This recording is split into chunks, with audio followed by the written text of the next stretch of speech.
mga besi ko, si Zakar Randig. Sana ma-appreciate niyo yung kwento ko ngayon for today's video.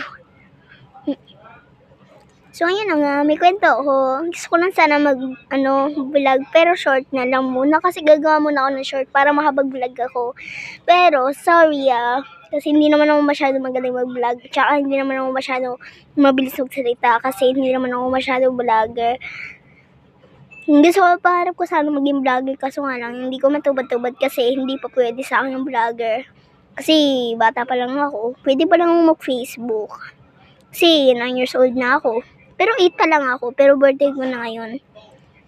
Sa September, paus na ako. Sana ma-appreciate nyo lang. Thank you, yun lang. Thanks! Babush! See you later. See you bukas pala.